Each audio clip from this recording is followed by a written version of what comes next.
예수님께서는 죄인을 부르러 오셨습니다. 죄인이 예수님을 믿고 의롭게 여김을 받습니다. 의롭게 여김을 받은 그 하나님의 백성들은 하나님과 어떤 관계를 누릴까요? 오늘 본문에 보니까 마태와 또 그 마태의 친구들, 세리들과 죄인들이 예수님과 함께 같이 식사를 하고 잔치를 벌이고 있습니다. 예수 그리스도를 믿고 의롭게 된다라고 할 때 이 의는 무엇일까요? 이 의는 흠이 없고 깨끗하다라는 의무도 있지만은 이 의는 하나님과 바른 관계, 하나님과 건강하고 바른 관계에 머물러 있다라는 뜻입니다.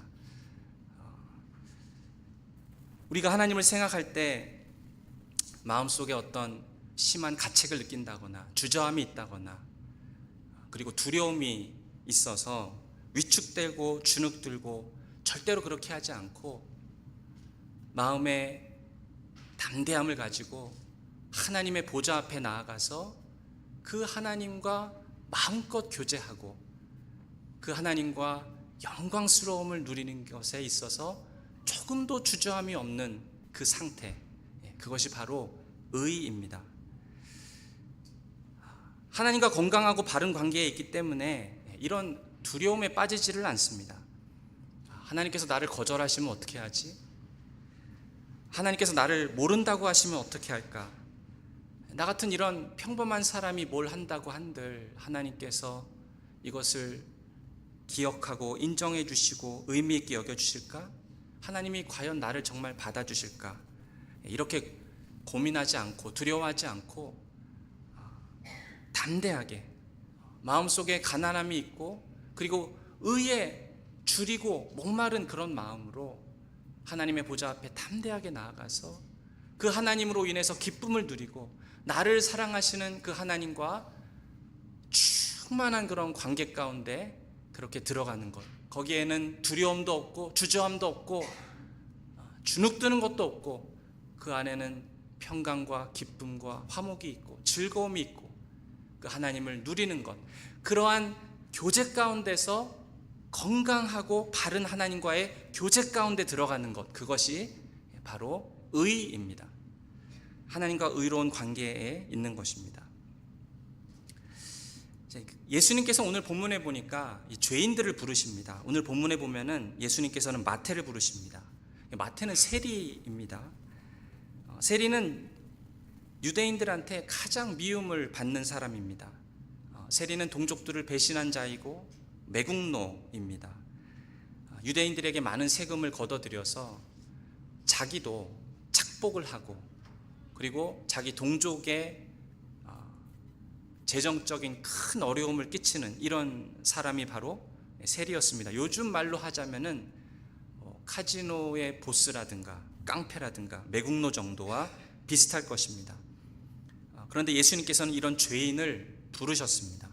그리고 그 집에 가셔서 많은 세리와 죄인들과 함께 식사를 하십니다.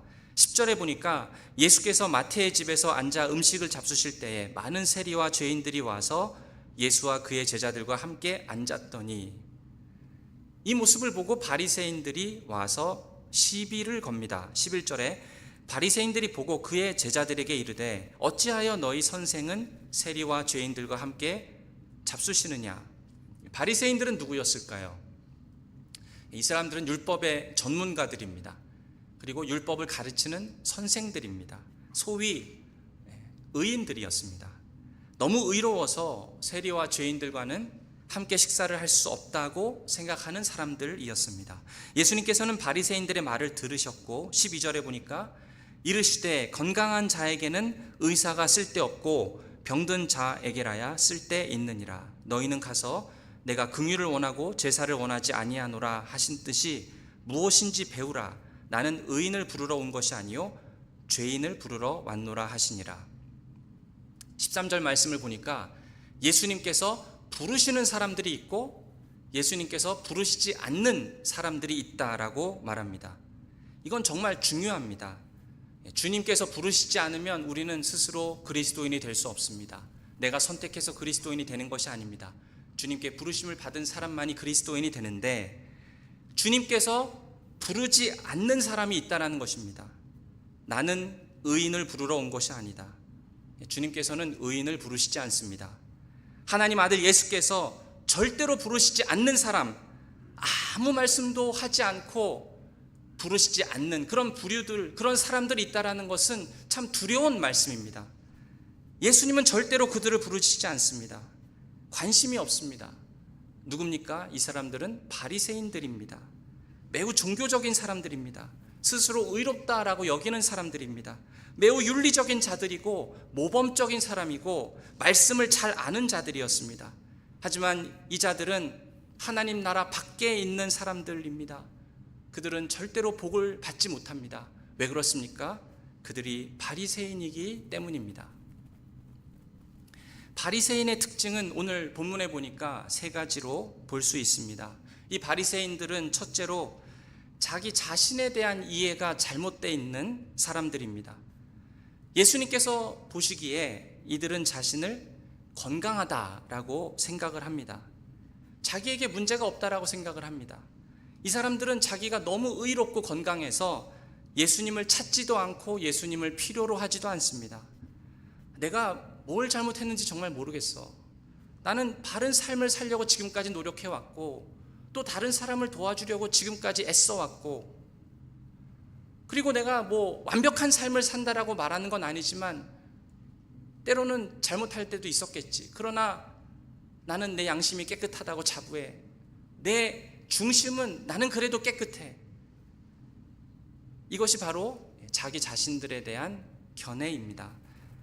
근데 실제로 누가 봐도 존경받을 만한 사람들입니다. 자식들도 반듯하게 잘 키우고 잘못된 것이 없습니다. 비판을 받을 만한 그런 것이 전혀 없는 사람들입니다. 그리고 자기들에 대해서 스스로 생각하기를 문제가 될 게 없다라고 정말 믿는 것이죠. 그래서 기독교를 어떻게 이해하냐면은 기독교는 선행이고, 기독교는 선한 삶을 사는 것이고, 기독교는 예배에 참석하는 것이고, 특정한 규율이나 율법을 잘 준수하면서 자기를 의롭게 만들 수 있다, 자기를 선하게 만들 수 있다라고 생각을 하는 사람들입니다.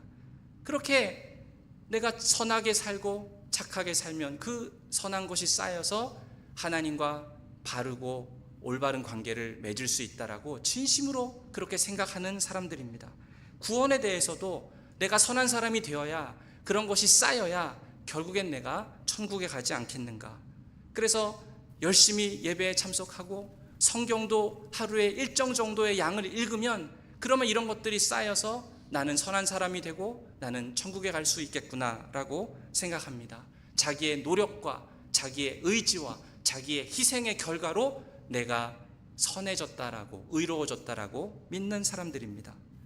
둘째로 바리새인의 특징은 신앙에 대한 이해가 잘못되었습니다. 이 바리새인들에게 신앙이라는 것은 외적인 어떤 의식입니다.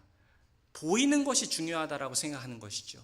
그래서 일주일에 2번씩 금식하고 그것을 보이고, 자기의 11조를 가지고 가난한 사람들을 돕고, 시장에 많은 사람들이 지나는 거리에 서서 몸을 좌우로 뒤아래로 흔들면서 기도하고, 옷에는 긴 술을 늘어뜨려서 다닙니다. 자기들이 중요하게 생각하는 신앙의 몇 가지 규칙들, 눈에 보이는 것들을 적어놓고 그거를 잘 지키면, 그러면 하나님과 내 사이엔 만사오케이다, 아무 문제 없다라고 생각하는 것이죠. 그러나 예수님께서는 그들의 마음을 지적하셨습니다. 13절에 보니까 너희는 가서 내가 긍휼을 원하고 제사를 원하지 아니하노라 하신 뜻이 무엇인지 배우라. 참된 신앙은 무엇입니까? 참된 신앙은 내면의 문제입니다. 겉으로 보이는 것의 문제가 아니라 내 마음의 문제라는 것이죠. 시편 51편에서도 다윗 왕은 이렇게 고백했습니다. 16절에 보시면 주는 번제를 기뻐하지 아니하시나이다. 하나님께서 구하시는 제사는 상한 심령이라. 참된 예배, 참된 신앙은 내 마음이 하나님 아버지 앞에서 가난하여지고 상한 마음으로 올려드리는 그 예배가 하나님께서 받으심직한 만한 그런 예배라는 것이죠. 단순히 그냥 외적인 희생 제사가 아닙니다. 바리새인들은 주일날 아침에 예배드리러 교회 가기만 하면은 그러면 할 바를 다 한 것입니다. 참회 고백 시간에 자기 죄를 한번 잘 회개하고 나면은 그러면 이제는 모든 것이 다 되었다, 잘 되었다. 예배 한번 잘 드리고 회개 한번 잘 하면 그러면은 모든 것이 다 잘 되었기 때문에 이제는 나가서 자기가 원하는 대로 하고 싶은 거 다 하고 삽니다. 하나님 앞에서 자기 죄를 들여다보는 것을 할 줄을 모릅니다. 말씀을 펴놓고 그 말씀이 내 마음 가운데 정말 무엇이 있는지 자기를 돌아보고 자기 죄에 대해서 말씀의 거울 앞에 비춰보고 돌이키고 닦아내고 이런 것들을 전혀 그것이 무엇인지 모릅니다. 하나님의 심판에 대해서 고민을 한번 해본 적이 없고 그리스도와 십자가의 죽음에 대해서 심각하게 생각을 해본 적이 전혀 없습니다. 그냥 예배에 참석하면 의무를 다한 것이고 예배 한번 잘 드리고 회개 한번 잘하면 그러면은 모든 것이 다 잘 되었기 때문에 그 다음부터는 내가 원하는 대로 살아도 마음에 꺼리낄도 없고 누릴 것도 없습니다. 어쨌든 종교 생활을 하고 헌금도 하고 교회에서 봉사도 하고 나름대로 시간을 사용해서 교회에 옵니다. 교회에 와서 그래도 와서 앉아있는 것 그래도 그것도 나름대로 희생이 필요합니다. 그런데 마음속으로는 그런 희생이 쌓이고 그것이 자기에게 공로가 되고 그래서 결국엔 이런 것이 쌓여서 나를 천국으로 인도하지 않겠는가 그렇게 생각을 합니다. 신앙을 잘못 이해한 것이죠. 겉으로 보이는 것이 전부인 것으로 생각하고 그런 것들에 의지하는 것 그냥 신앙을 규칙의 문제로 축소시켜 버립니다. 바리새인들은 그것을 신앙이라고 생각합니다. 세 번째로 바리새인들은 자기 자신에 대한 이해가 틀렸고 신앙에 대해서 이해가 틀렸을 뿐만 아니라 세 번째로 다른 사람에 대한 이해가 틀렸습니다. 바리새인들은 예수님한테 가서 따졌어요. 왜 너희 선생은 세리와 죄인들과 함께 잡수시느냐? 바리새인들은 세리와 죄인들은 결코 함께 식사할 수 없다라고 생각했습니다. 거룩하신 하나님의 말씀을 가르치는 랍비라는 자가 어떻게 세리와 깡패와 그런 매국노 같은 사람들과 죄인들과 함께 어울려가지고 식사를 할 수 있는가? 바리새인들에게 신앙이라는 것은 선한 사람들을 위한 것입니다.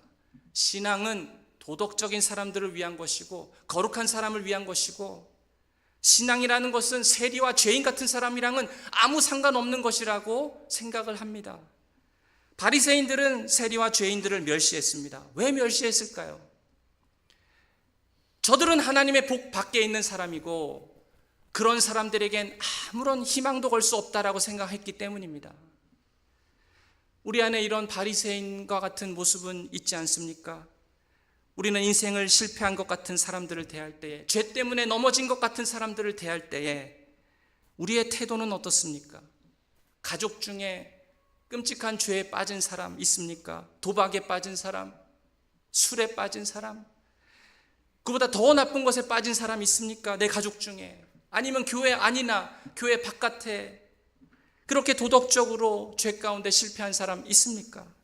그런 사람들을 대하는 나의 태도는 어떻습니까? 이 바리새인들의 문제는 이런 죄 때문에 넘어진 사람들을 대할 때에 삶의 실패를 직면한 사람들을 대할 때에 돕지를 못합니다. 부끄러운 죄를 지은 사람, 성적인 어떤 어려움, 순결을 잃은 사람, 가족들을 실망시키고 다른 사람들을 실망시킨 사람, 그런 사람들을 눈앞에 두면 그냥 답답해하고 참지를 못하고 분노를 삭힙니다. 도와줄 수가 없어요. 왜 도울 수가 없을까요? 나는 안 그랬다라는 것입니다. 나는 내가 스스로 노력했고 나는 그래서 내 삶을 잘 이끌어왔기 때문이고 좋은 삶을 살았기 때문이고 나는 의지력을 사용했어. 어려움을 그래서 극복했어. 힘들어도 참고 이기고 견뎠어. 그게 얼마나 힘든 싸움이었는지 당신은 모를 겁니다. 이해 못할 거예요. 내가 근데 그걸 해냈다니까요. 주님 가신 좁은 문, 좁은 길 내가 노력하고 열심으로 통과했다니까요. 나는 죄에 빠지지 않았어요. 그렇게 말합니다. 그리고 이 바리새인들은 스스로 그 어려운 것들을 다 자기 힘으로 해낼 수 있었기 때문에 죄 때문에 실패한 사람들을 보면 답답한 거예요. 지가 잘해야지. 내가 뭘 해줄 수 있겠어. 이때까지 뒷바라지 해주고 이때까지 믿어줬으면 됐지. 뭘 더 해줘. 뭘 해줄 것이 없다라고 생각을 합니다. 바리새인들이 이들한테 할 수 있는 말은 나는 이렇게 노력했고 의지력이 있고 나는 이렇게 높은 삶의 기준을 사는데 너는 왜 정신을 못 차리고 있니? 너는 왜 그런 기준이 없니? 그게 잘못된 것을 알면 하지 말아야지. 왜 그렇게 정신을 못 차리고 있습니까? 왜 그렇게 정신을 가다듬지 못하고 있습니까? 왜 그렇게 결단력이 부족합니까? 그러나 이런 말들은 상대방한테는 아무 도움이 안 되는 말들입니다. 사실 이런 의로운 사람들은 죄 때문에 실패하고 넘어진 사람들을 도와줄 수가 없는 사람들입니다. 약한 사람들, 실패한 사람들을 계속해서 마음속에 품고 담아내지를 못합니다. 그런 세리와 죄인 같은 사람들을 견뎌주고 참아주고 끊임없이 그 사람들을 향해서 소망을 품어주고 소망을 불어넣어주는 그 일을 하지를 못합니다. 왜냐하면 난 잘했기 때문에. 다른 사람을 돕지를 못합니다. 만약 여러분이 이런 종류의 의로운 사람이라면, 정말 이런 종류의 의로움이 여러분들의 마음속에 있다면, 가득하다면 아마도 길을 잃은 사람일 수 있습니다. 어쩌면 누구보다도 하나님과 가장 멀리 있는 사람일 수 있습니다. 어떤 세리와 죄인보다도 더 하나님과 멀어져 있는 사람일 수 있습니다. 만약 여러분이 바리새인 같다면, 만약 바리새인이라면 그 어느 누구보다도 하나님께로부터 가장 멀어져 있는 사람입니다. 건강한 사람, 의로운 사람에게는 의사가 필요 없습니다. 주님께서는 이런 의인들을 부르러 이 땅에 오시지 않았습니다. 그러면 주님께서 부르시는 자들은 누구입니까? 누가 그리스도인이 되어야 할까요? 기독교는 무엇이고 기독교는 누구를 위한 것입니까? 예수님께서 말씀하시기를 12절에 건강한 자에게는 의사가 쓸데없고 병든 자에게라야 쓸데있느니라. 예수님은 자기가 병들었다라고 생각하는 사람들에게 관심이 있으십니다. 자기가 영적으로나 도덕적으로 병들었다라고 생각하는 사람, 내 영혼에 깊은 상처가 있다라고 생각하는 사람, 주님은 이런 자들에게 관심이 있으십니다. 주님, 나는 내 삶에 있는 이 문제 해결할 방법이 없습니다. 내 마음속에 왜 이렇게 기쁨이 없을까요? 왜 이렇게 삶에 만족이 없을까요? 나 자신을 이해할 수가 없어요. 나는 왜 이렇게 자기 중심적이고 왜 이렇게 다른 사람을 향해서 배려하는 마음이 없고 친절하지 않고 감사할 줄 모르고 질투하고 끝없이 나와 다른 사람을 비교하고 있을까요? 내 마음속에, 내 머릿속에 떠오르는 생각, 누구한테 말하기도 부끄럽고, 하나님, 나는 병든 사람입니다. 옳은 일을 하고 싶지만 자꾸 옳지 않은 선택을 합니다. 죄를 짓지 않고 싶지만 자꾸 죄 가운데 넘어집니다. 주님, 남에게 상처를 받으면 왜 이렇게 나는 맺힌 것을 잘 풀지를 못할까요? 나에게 무슨 문제가 있는 걸까요? 나를 고칠 수 있는 사람이 있을까요? 자기가 병들었다라고 생각하는 사람, 그리스도께서 부르시는 사람들은 이런 사람들입니다. 그리고 두 번째로 주님의 말씀을 보십시오. 13절에 보니까 나는 죄인을 부르러 왔노라. 이 사람은 자기가 병들어 있을 뿐만 아니라 자기가 죄인이라고 생각하는 사람입니다. 죄라는 것은 단순히 병든 것보다 훨씬 더 심각한 문제입니다. 병들었다는 것은 그냥 사람으로서 재구실을 못하는 그런 삶 가운데 증상들이 나타나는 것이라고 한다면, 이 죄는 그 모든 증상들의 원인입니다. 이 죄가 있으면 그것이 하나님의 분노를 격발시키고, 이 죄가 있으면 하나님과 나 사이의 관계가 다 깨져버립니다. 그러니까 병든 것보다 훨씬 더 심각한 문제가 나의 죄라는 것이죠. 시편 51편에 보면은 다윗 왕은 이 사실을 깨닫습니다. 나의 진짜 문제는 내가 밧세바를 범한 것도 아니요, 그의 남편 우리아를 죽인 것도 아니고, 내가 이런 정욕에 빠지고 사악한 사람이 되어서 살인자가 된 것보다 더 큰 죄는 이 모든 일들을, 내가 밧세바를 간음하고 우리아를 죽이는 살인자가 되고, 이 모든 것들이 바로 내가 하나님께 범한 잘못이었구나. 하나님의 마음을 아프게 한 것이구나. 하나님의 앞에서 내가 죄를 지은 것이구나. 그래서 시편 51편 4절에서 다윗은 이렇게 자백합니다. 내가 주께만 범죄하여 주의 목전에 악을 행하였사오니. 내 죄는 사람들에게 한 것 같지만 결국엔 하나님께 한 죄구나. 하나님과의 관계가 다 깨뜨려지고 하나님의 노가 격발되고 하나님의 마음을 아프게 만든 그것이 가장 끔찍하다라고 깨달은 것이죠. 누가복음 15장에 보면은 탕자의 이야기가 나옵니다. 아버지의 재산을 가지고 떠났던 이 둘째 아들, 모든 것을 다 호랑방탕하게 다 소비하고 나서 집으로 돌아올 때 뭐라고 고백하고 있습니까? 내가 하늘과 아버지께 죄를 지었사오니. 내가 아버지께 단순히 잘못한 게 아니라 그것보다 더 심각한 잘못은 내가 하나님께 잘못했구나. 그것이 더 심각하다는 것을 깨달았습니다. 그 결과로 나는 하나님의 정죄와 진노 아래 있게 되었구나.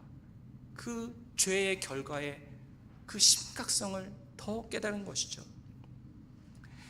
이 사람들, 이 성경에 나오는 이런 인물들의 공통점은 모두 다 회개에 이르렀다라는 것입니다. 주님께서 우리를 부르실 때 주님께서는 우리를 그냥 믿으라라고만 하지 않습니다. 회개로 먼저 부르십니다. 회개란 무엇입니까? 회개는 죄에 대한 슬픔입니다. 아, 내가 이렇게 악한 사람이구나. 내 안에 선한 것이 이렇게 없는 것이구나. 회개라는 것은 내가 죄인임을 인정할 뿐만 아니라 그 죄 때문에 내 스스로를 정죄하는 것입니다. 하나님 앞에서 내 죄를 인정하는 것입니다. 성경이 우리더러 이런 죄에 대해서 지적할 때에 그거 듣고 기분 나빠하는 것이 아니라 네, 주님 정말 옳습니다. 주님께서 정말 제가 어떤 사람인지 더 아셨더라면 이보다 더한 것을 제가 받았을 텐데요. 주님께서 더 진노하셨을 겁니다. 라고 고백하는 것이 회개입니다. 다윗도 시편 51편에서 이렇게 말합니다. 주께서 말씀하실 때에 의로우시다 하고 주께서 심판하실 때에 순전하시다 하리이다. 내 모든 이 죄악들에 대해서 하나님께서 나에게 벌을 내리시고 징계하신다 할지라도 그것을 내가 받는다고 했을 때에 그것은 의로운 것입니다. 자기가 징계받는 것이 당연하다라고 인정하고 고백하는 것이죠. 주님, 저를 우슬초로 정결케 하옵소서. 제 안에 정한 마음을 창조하시고 정직한 영을 새롭게 하옵소서. 이렇게 말하는 사람이 회개하는 사람입니다. 내가 하나님 앞에서 어떤 잘못을 범했는지, 나의 무가치함과 나의 할 수 없음과 나의 무너짐과 내가 어찌할 수 없는 내 모습을 보면서 많이 슬퍼하고 그리고 하나님께 도움을 구하는 것, 그게 회개입니다. 사랑하는 여러분, 여러분은 회개에 이르렀습니까? 아, 나는 기독교 가정에서 자랐어요. 늘 나는 주일날 예배 와서 하나님께 예배 드렸습니다. 그리고 나는 늘 하나님을 믿었어요. 그러나 여러분이 지금까지 무엇을 하셨든 또 무엇을 믿었던 그런 것들은 다 중요하지 않습니다. 상관이 없습니다. 누구든지 내 삶의 어느 한 자락에서 하나님 앞에 통회하고 자복하고 회개해 본 적이 없는 사람은 그 사람은 그리스도인이 아닙니다. 사도 바울이나 어거스틴이나 존 번연이나 많은 경건한 그리스도인들은 자기 자신의 죄를 고백하고 인식했던 사람들이었습니다. 이들은 자기 자신의 죄악을 알고 있었습니다. 여러분은 죄를 느껴본 적이 있습니까? 여러분은 죄를 느끼면서 스스로를 정죄해 본 적이 있습니까? 하나님께서 나를 지옥에 보내시더라도 하나님은 여전히 의로우십니다. 나는 지옥보다 더 나은 것을 받을 자격이 없는 사람입니다. 우리는 회개 가운데 정말 이것을 당연한 결과라고 고백해 본 적이 있습니까? 내가 죄인인 것도 모르고 회개한 적도 없다면 여러분은 그리스도인이 될 수가 없습니다. 불가능합니다. 그러나 예수 그리스도를 만난 사람은 내가 죄인이라는 것을 압니다. 예수님을 존전해서 만나고 그 예수님과 얼굴을 대면하여 알고 하나님의 음성을 들어본 사람, 그 사람은 자기가 죄인임을 알게 되어 있는 것이죠. 사도 베드로가 예수님을 만났을 때에 주여 나를 떠나소서 나는 죄인이로소이다 라고 말을 했던 것입니다. 자기 죄악 때문에 자기를 깊이 정죄했던 사람이 있습니다. 이 사람은 종교개혁자 마틴 루터였어요. 루터는 자기 죄악 때문에 몸부림쳤습니다. 루터는 이 하나님의 의에 대해서 늘 고민이 많았습니다. 하나님의 의, 이 하나님의 의가 이 땅에서, 성경에서 가장 먼저 나타난 적이 언제일까요? 하나님의 의가 나타난 적이 있습니다. 처음으로 나타난 것은 구약 성경의 율법을 통해였습니다. 율법을 통해서 하나님의 의가 드러났습니다. 그리고 나서 이 마틴 루터가 고민했던 것은 하나님의 의가 나타날 때에 그 하나님의 의 앞에 있는 어떠한 죄인들, 그 하나님의 의가 나타날 때는 거기는 반드시 심판과 진노와 형벌이 있다라는 것을 마틴 루터는 이 가톨릭 교회에서 늘 배웠습니다. 그러면 신약 성경에서 하나님의 의가 어디서 가장 잘 드러났을까요? 하나님의 의가 가장 잘 드러난 곳은 예수 그리스도의 십자가였습니다. 예수 그리스도의 십자가에서 하나님의 의가 드러났습니다. 예수님께서는 이 땅에 육신의 몸으로 오셨습니다. 이 땅에 오셔서 하신 일은 구약의 율법이 요구했던 그런 많은 요구들을 하나도 남김없이 그 율법의 요구들을 예수님께서는 다 성취하셨습니다. 그리고 예수님은 죄 없는 삶을 이 땅에서 사셨습니다. 그런데 그 흠 없으신 예수님께서 겟세마네 동산에서 십자가에서 달려 죽기 바로 전에 많이 고민하시고 많이 아파하셨습니다. 그리고 하나님께 이 잔을 내게서 거두어 달라고 기도하시기까지 했습니다. 왜 십자가에서 죽는 것을 생각하면서 아파하셨을까요? 그냥 육신이 찢겨나가고 죽는 것이 두려워서 그러셨을까요? 두려워서 그런 것이 아닙니다. 예수님께서 정말 두려워하시고 정말 마음 아파하셨던 것은 예수님께서는 죄가 없는 분 아닙니까? 그 예수님께서는 모든 저와 여러분과 인류의 모든 죄악을 자기의 어깨에 다 짊어지셔야만 했습니다. 죄와 상관이 없는 그분이 죄의 덩어리가 되셔야만 했습니다. 그분께서 십자가에서 달려서 돌아가실 때에 예수님은 하나님이 어떤 분이신지 아셨어요. 하나님 앞에 설 때 자기가 죄인으로 서신 적이 한 번도 없습니다. 영원 전부터 영원 후까지. 그런데 그 하나님의 의로우신 성품을 우리 예수님은 잘 아셨습니다. 하나님은 죄와 충돌하시는 분이시고 하나님은 죄와 요만큼도 섞이실 수 없는 분이라는 사실을 아셨습니다. 그런데 그 하나님 앞에 본인이 죄의 덩어리로 서신다라는 것이 너무 고통스러우셨던 것입니다. 저와 여러분은 죄가 그냥 익숙해서 어느 정도 죄를 지어도 더러운 때가 묻어도 그냥 그러려니 하고 지나가기에 익숙할 수는 있습니다. 그러나 하나님은 그런 분이 아니세요.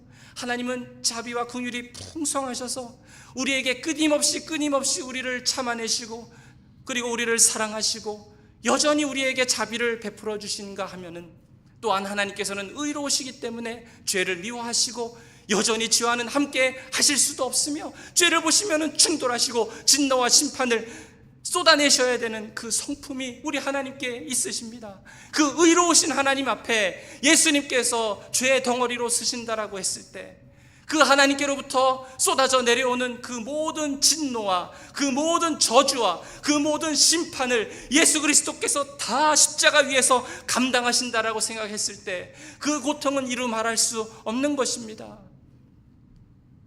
예수님께서는 그 십자가 위에서 하나님과 완전히 끊어지는 것을 경험하셔야만 했습니다.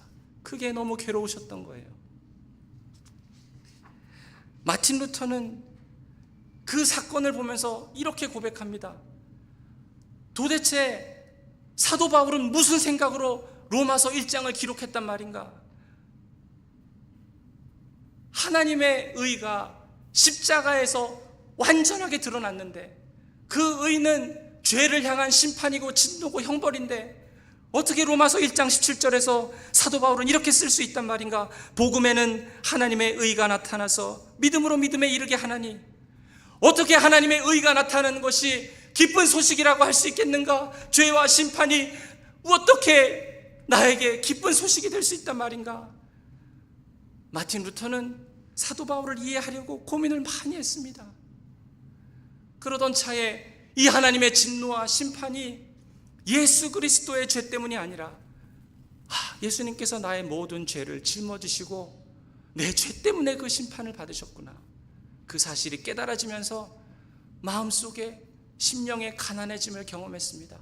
그 마음속에 자기가 의가 없다라는 사실을 더욱더 깨닫게 되었고, 나는 의가 없지만 그러나 의를 주시는 우리 하나님께 줄이고 목마른 마음으로 그렇게 담대하게 나아가기 시작했습니다.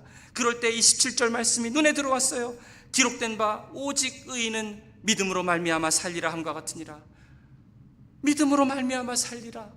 사람을 살리는 의는 믿음으로부터 오는 것이구나. 예수 그리스도를 믿을 때에 나는 의가 없고 나는 가난하지만 그러나 예수 그리스도의 그 거룩하신 의가 나에게 내 의가 되는 것이구나, 이 사실을 깨닫기 시작했습니다. 로마서 3장 26절을 마틴 루터가 읽으면서 또 배웠어요. 곧 이때는 십자가에서 화목제물로 죽으시는 예수 그리스도께서 십자가에서 달리실 때입니다. 이때에 자기의 의로움을 나타내사 자기도 의로우시며 또한 예수 믿는 자를 의롭다 하려 하심이라. 예수 그리스도를 믿을 때에 그 예수 그리스도의 놀라운 의가 나의 의가 되는 것이구나 라는 것을 마틴 루터는 깨닫고 그 기쁨과 감격에 이 종교개혁을 일으켰던 것입니다. 어떤 사람들은 그냥 예수 믿기만 하면 구원을 쉽게 받을 수 있다라고 이야기도 하고 가르칩니다. 예수 그리스도를 믿으면 우리가 구원을 받지요. 그런데 그것은 절대로 쉬운 구원이 아닙니다. 그냥 예수님을 믿으면 아무것 하지 않아도 난 그냥 천국에 가니까 쉬운 구원이다라고 그렇게 말할 수 없습니다. 우리가 이 복음의 내용을 알면 알수록 하나님께서 십자가에서 그 모든 시간들을 구약에서부터 준비하시고 그 의를 율법을 통해서 먼저 계시하셨고, 그리고 이 완전한 의를 성취하게 하기 위해서 예수 그리스도를 보내셔서 그 예수님은 죄 없는 삶을 사셨고 그 모든 구약에 있는 율법의 요구들을 예수님께서 다 몸소 행하심으로 성취하셨고, 그 죄가 없으신 그분이 십자가에서 죽으시는 그 일로 말미암아서 그 형벌이 나에게 쏟아져야 됐지만 그리스도께 쏟아진 그 사실을 우리가 깨닫고 알면 알수록 우리가 하나님께로 가는 이 길, 구원은 절대로 쉬운 구원이 아닙니다. 우리를 구원하기 위해서 하나님께서 이렇게 많은 일을 행하셨습니다. 사랑하는 여러분, 복음은 무엇입니까? 복음은 하나님께서 우리를 구원하기 위해서 예수 그리스도께 안에서 행하신 그 모든 것, 그리스도 안에서 행하신 그 모든 것이 바로 우리에게 복음입니다. 그 복음이 우리에게 더욱더 마음 가운데 이해가 되고 그냥 쉽게 믿고 구원받는 그런 것이 아니라 복음을 더욱더 이해하면 할수록 예수 그리스도의 십자가를 알면 알수록 우리는 그냥 마음대로 살 수 없습니다.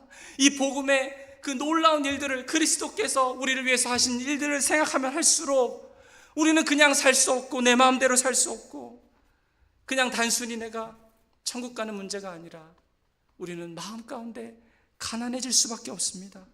그리스도의 흘리신 보혈을 생각할 때 많이 회개하고 그렇게 믿음으로 받은 구원, 내가 그냥 그 믿음으로 받은 구원이 얼마나 귀한 구원인지 감사할 줄 알고 함부로 살 수 없고 주님 사랑하고 주님 위해서 죄를 돌이켜야겠다라는 그런 결단이 일어나는 것, 그것이 회개입니다. 사랑하는 여러분, 여러분은 죄인이며 병들었다는 사실을 알고 있습니까? 회개했습니까? 그렇게 주님의 보좌에 나아가는 자들을 우리 주님께서는 결코 멸시하시지 않습니다. 결코 내쫓지 않으십니다. 이 복음을 받기에 너무 나쁜 사람은 없습니다. 아무리 사악한 자라도, 아무리 주님과 멀리 떨어져 있는 사람이라 할지라도 우리 주님은 그런 사람을 부르시러 왔습니다.